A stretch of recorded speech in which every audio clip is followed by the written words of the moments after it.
The fascinating thing about charisma is you can't fake it.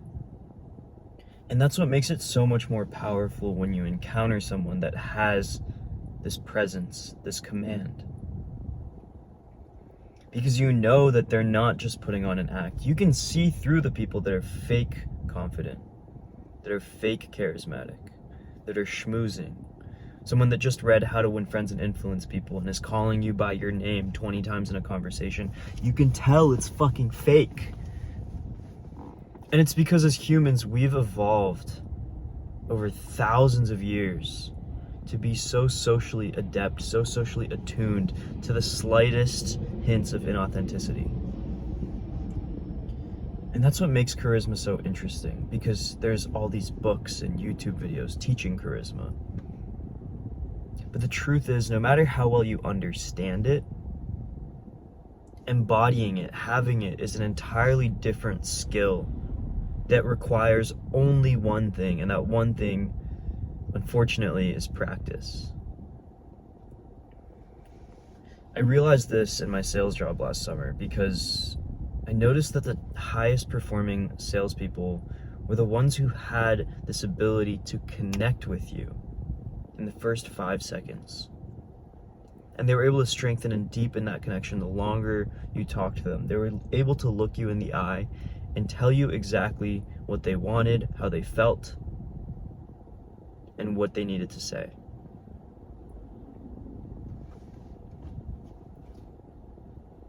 I realized that if I wanted to become a top salesman like these people, my friends and other representatives I was looking up to, there was no shortcut. There was no single technique that would improve me other than focusing on all the little things that contributed to this feeling of connection, this feeling of charisma. And I want to talk about some of those things. One of the biggest unlocks for me in sales and people skills in general was that people like people who like them. I don't know if you've noticed this, but in my experience, some of my best friends in college, in high school, and even outside of school, I've noticed that early on in our friendship, when things tend to be sort of like iffy, most people are, a bit lukewarm about new friends. The most magnetic people were the ones that, as soon as I met them, they had a deep interest in me, or they seemed to like me immediately, even if I didn't give them a reason to. And this sort of astounded me because I used to have really low self-esteem. But when I would run into someone that was immediately interested in who I am, would get me talking about myself, seemed to genuinely like me for who I was, it made me so much more curious about them. It made me like them. It made me want to know about them. How self-confident do you have to be completely uninterested in talking about yourself? To be completely invested in learning about other people? And to be completely open and accepting of whatever they say? I had this deep fear of saying the wrong thing, but around certain types of people, certain charismatic people in my view, I felt this complete liberty to be myself, even if I had controversial opinions or things I was ashamed about. For some reason, around these people, it was almost easier to open up to them than my close friends and family. They had this non-judgmentalness about them that at first, to me, I was skeptical of, because I had no reason to believe that a complete stranger trusted me and that I could trust them. But over time, as I cultivated these relationships, I started spending more time with these people. I realized that they had worked up to this level of openness, non-judgmentalness, the sense of curiosity and self-confidence grounded in themselves so deeply that it permeated their interactions. They didn't have to put on this sort of farce, this mask of being interested in other people or playing the charismatic character. Their charisma came from deep inside here. And in sales, I realized that a big thing that bled into my sales performance was my ability to be deeply curious about the people I was talking to deeply care about the people I was talking to, not treating them as merely, tools or steps along the way that I could use to achieve my financial goals, to get a sale, to move me forward in life, but to treat each individual person as a unique person and to try to learn about them, to be curious about them. And it sounds paradoxical because the thing that got me interested in this was the selfish desire to perform better, to sell more, to make more money. But what got me to make more money was actually letting go of that compulsive need to constantly be on top. What actually allowed me to not only make more money, but to feel more successful and to enjoy the process a lot more was deeply connecting with these people. It was forgetting temporarily about all the little anxieties that I had and noticing little things.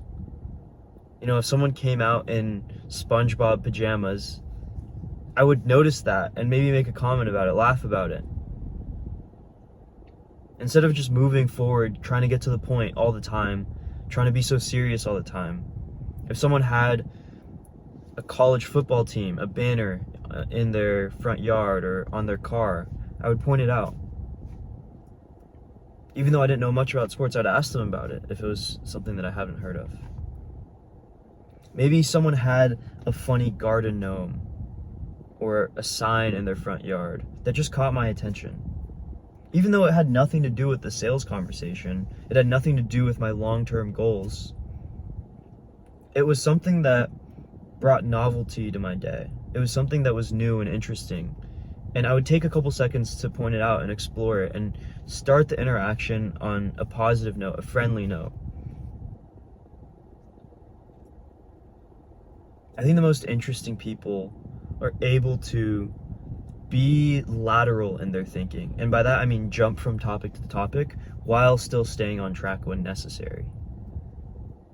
They think of the funniest shit in the moment because they're not so caught up on what the end goal is that they can't notice things in their environment. There's this level of awareness that's paired with extreme focus that once you're able to jump between this laser focus and this expanded sense of possibility, life really opens up. Because the hyper-focus allows you to really dig deep into things. It really allows you to explore and investigate. And then the expanded awareness gives you this sense of wonder, of play, of not taking things too seriously all the time. And I think that's what charisma is. It's this almost paradoxical ability to be extremely intentional and to be extremely open and receptive to the world around you. And going back to the original thought that I kind of brought me here, this isn't something that you can just implement right away. It is and it isn't. It is because you can do it right now. As you're watching this video, as you're going about your day, you can be focused on the thing at hand while remaining aware of your feet on the ground, your butt on the seat, the breath going in and out of your nose, the temperature of the air around you, the cars passing by you in the background. You can be aware of all these things and be aware of the thing that you're doing. But you can't go from 0 to 100 overnight. It's not just a single step and you're there. It's a constant practice of cultivating this precision and this expansion. And the more you practice it, slowly, you become more present, you become more intense, and you develop the ability to shift smoothly back and forth between those things. I don't know if this is a comprehensive definition of charisma per se, but I think it's a really crucial element of it.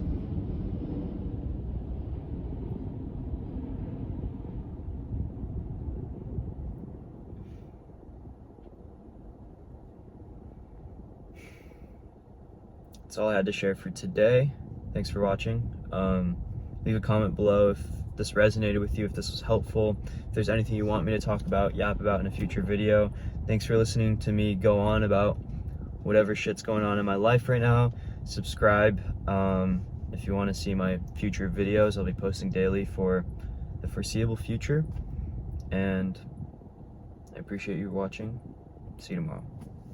Peace.